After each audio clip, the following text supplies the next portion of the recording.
entrevista con Ramsés Pech, especialista de cadáver y asociados. ¿Cómo estás, estimado Ramsés? Buenas tardes, ¿cómo estás? Te mando un saludo. Bien, gracias. Pues estamos aquí con Ramsés Pech para hacer un balance del sector energético 2021 y lo que viene en 2022.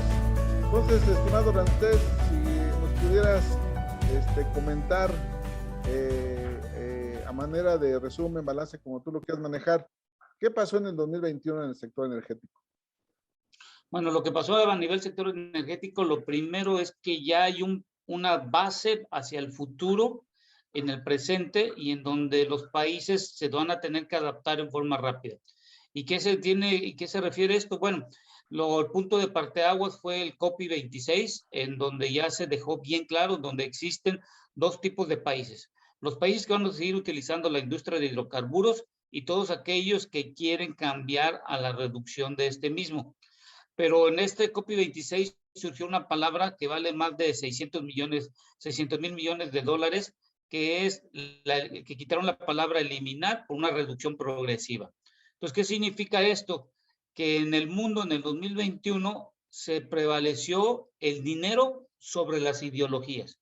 Es decir, el dinero no le importa qué ideología tienes, qué tipo de administración tienes, lo importante es qué vas a hacerme con este dinero o con este flujo de efectivo de las inversiones extranjeras en tu país.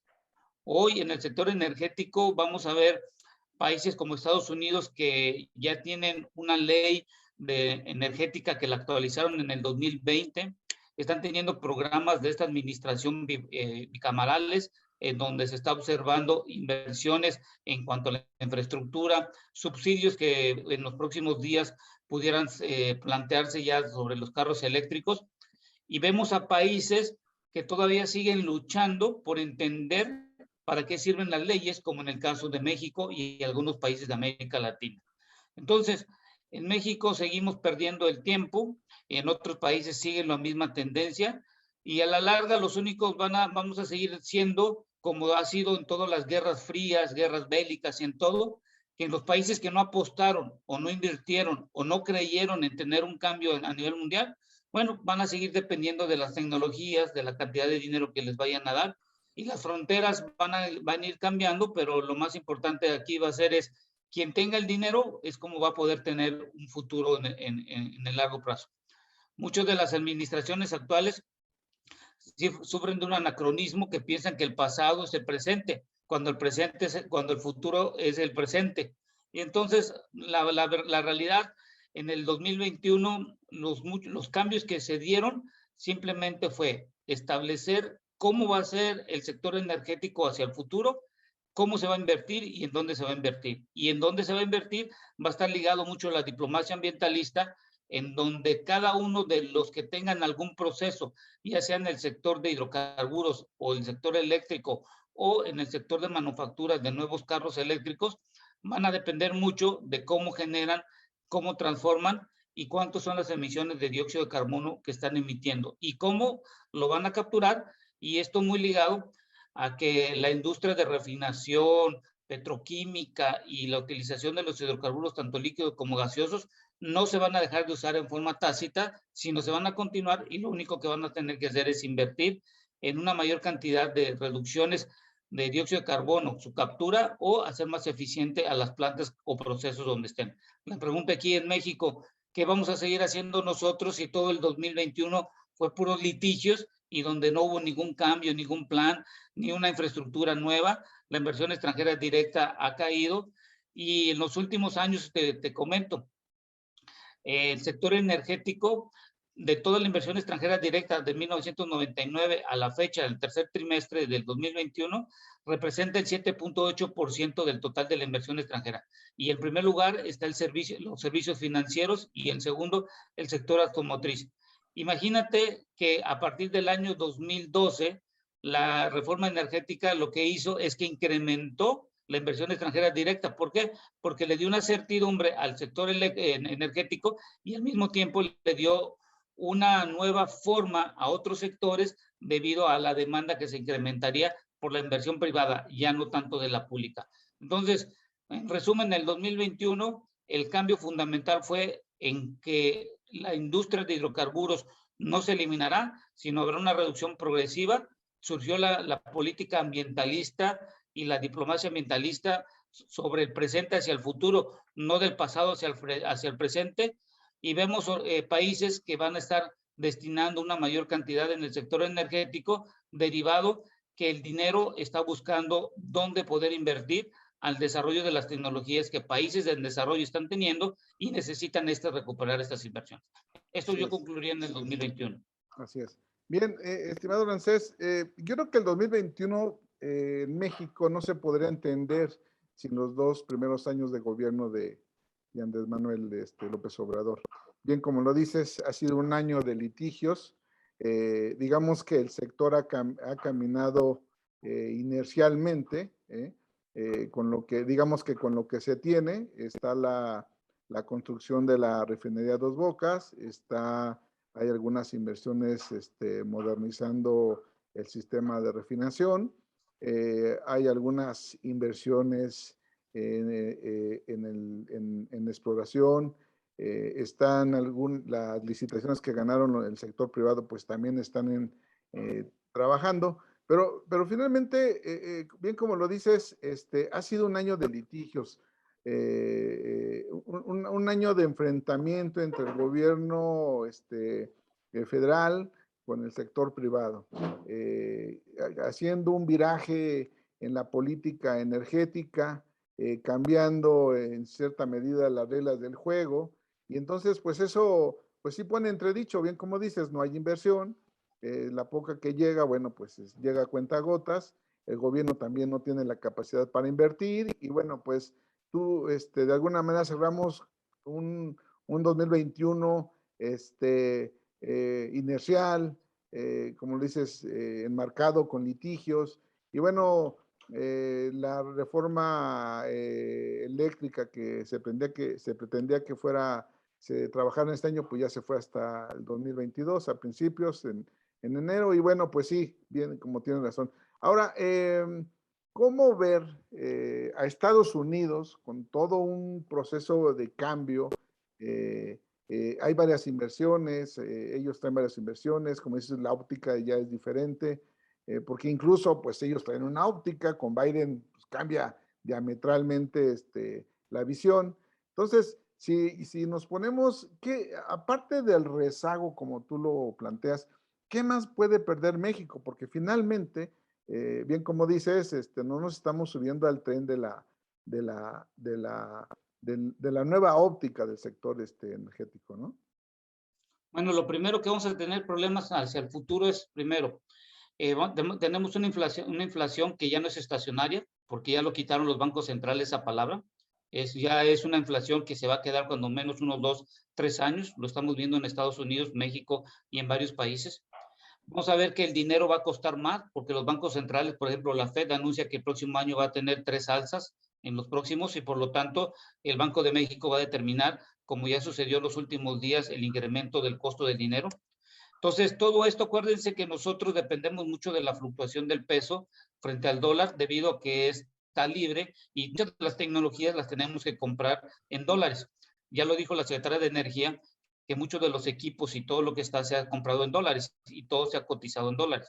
Entonces, el incremento que vamos a tener en enero del próximo año es donde todas las empresas y todos los ajustes de materias primas van a tener un incremento de acuerdo a la inflación observada en cada país. ¿Esto qué va a indicar? Que al final de cabo el usuario final es el que va a tener el costo de este incremento en los consumidores y en la canasta básica. Entonces, en México lo único que va a suceder es que sí aumentó lo que llamamos el salario mínimo en México, pero realmente el salario comparado con el valor de las cosas no va a ser igual, y derivado de esto vamos a tener mucho cuidado también con los costos de los combustibles, como es el gas, la gasolina, el diésel, el gas licuado de petróleo y todos los insumos que utilizan los hogares, porque esto va a tener una tendencia incremental. Por lo tanto, si en México seguimos pensando que la Comisión Federal de Electricidad y Pemex van a ser los garantes de la totalidad de las materias primas y su transformación para el usuario final, independientemente de cómo lo usen, bueno, vamos a tener un gran inconveniente, porque Estados Unidos se está yendo en una política muy agresiva al 2030 sobre todo en la construcción de carros eléctricos, de poner infraestructura para la conectividad de carros, para su carga. Estamos viendo sobre todo los salarios que se van a incrementar, falta mano de obra, Estados Unidos está consciente, y entonces Estados Unidos lo que vamos a ver es vamos a ver en el mundo lo que estamos llamando un desplazamiento a lugares que tengan un mayor valor, que tengan de dinero, que reciban un salario comparado con la moneda de origen de las personas como se están moviendo. ¿Esto qué significa? Que va a haber una selección de quién va a poder entrar, como por ejemplo Estados Unidos, si tú eres una mano de obra calificada y donde tú provienes, puedes comprobarme que tienes experiencia en algo que pueda utilizarse a la falta de mano de obra que vamos a tener, serás bienvenido. Entonces, a partir del 2022 vamos a ver esto en los países. Va a haber migración, va a seguir continuando los desplazamientos, pero ahora la oportunidad va a ser todo aquel que tenga un conocimiento. El problema que aquí en México es que decimos que mandamos a toda nuestra gente, pero la mayoría de la gente podemos decir que va con conocimiento, porque muchos van del sector agrícola, no del sector secundario, donde hay conocimiento, o del terciario, que es de servicios en ciertos rubros, no en el servicio hotelero ni nada por el estilo. Entonces, imagínate, hoy en día, ¿cómo puedes tú pensar que países de América Latina y sobre todo México van a tener una oportunidad la gente si no tienen el conocimiento? Ya lo vimos con Cuba las semanas pasadas, en donde hicieron una reunión en donde invitaron a la inversión extranjera directa y están permitiendo ahora que privados puedan hacer inversiones y negocios propios. Es decir, ya no tiene que estar la parte pública junto con el privado supervisándolo, sino ya va a ser independiente y quieren crear un mercado de fluctuaciones en Cuba. Si en Cuba lo están haciendo, ¿por qué en México no? Entonces, en el 2022, yo creo que vamos a seguir continuando con litigios en México, vamos a seguir perdiendo el tiempo, vamos a ver que ninguna infraestructura nueva, aunque el Consejo Empresarial comente que va a haber un nuevo plan de infraestructura, ya llevamos como 2 o 3 planes de infraestructura y ninguno se ha aplicado. Todos los planes que han salido han sido siempre en inversión pública, y esto da pie a tener mayor corrupción, porque vamos a regresar a lo anterior.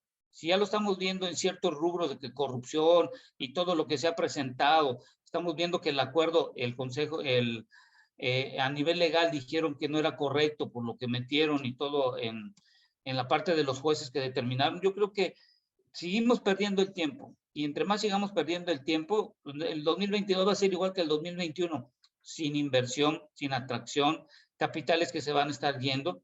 Ya lo estamos viendo con Aeroméxico, que tuvieron que parar la bolsa de valores porque sus acciones bajaron más del 18%. Estamos viendo empresas que se están saliendo de la bolsa de valores, empresas que se están yendo con sus capitales.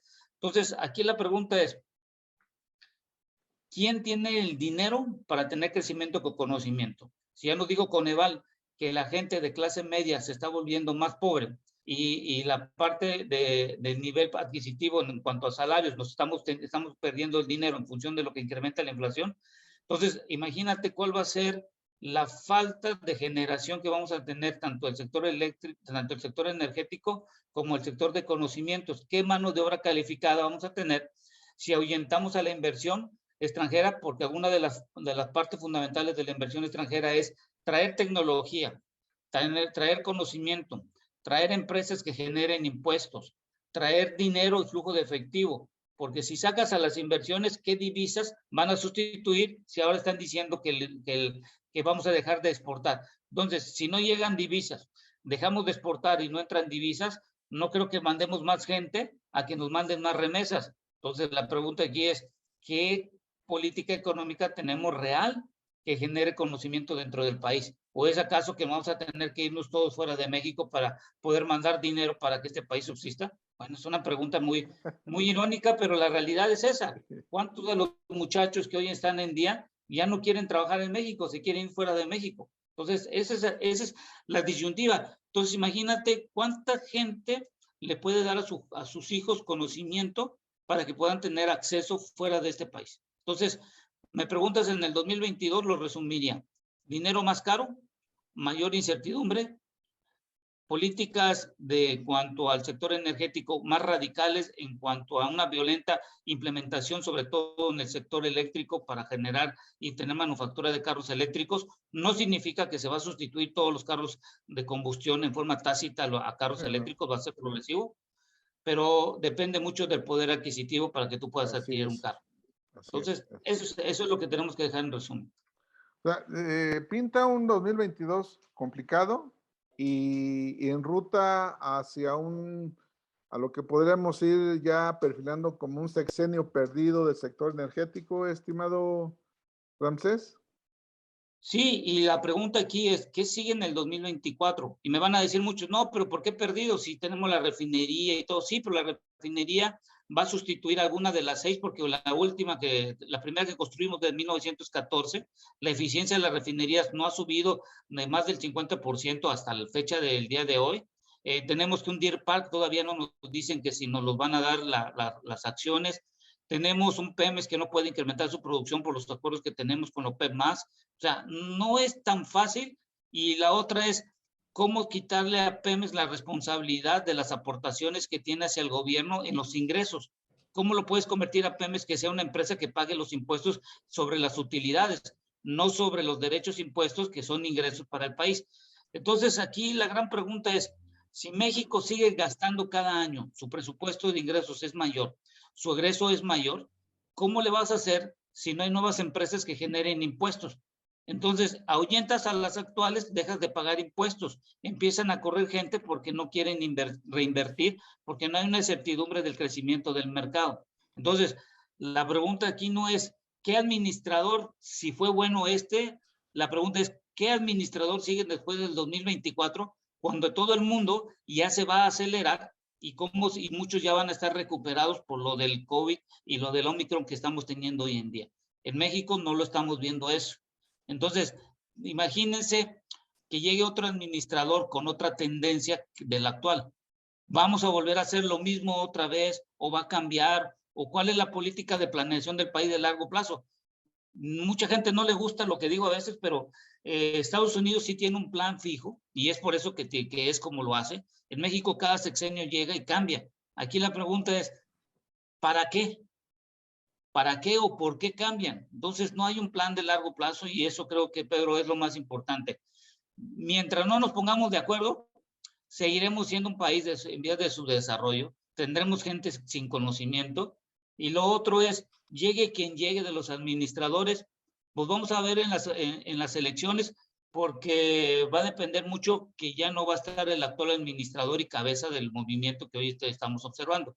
La pregunta es, el efecto que tuvo en el 2018 de la administración actual, ¿será que la tengan en el 2024? Y sobre todo, no me refiero a una cuestión política, sino a la cuestión de la implementación en el sector energético.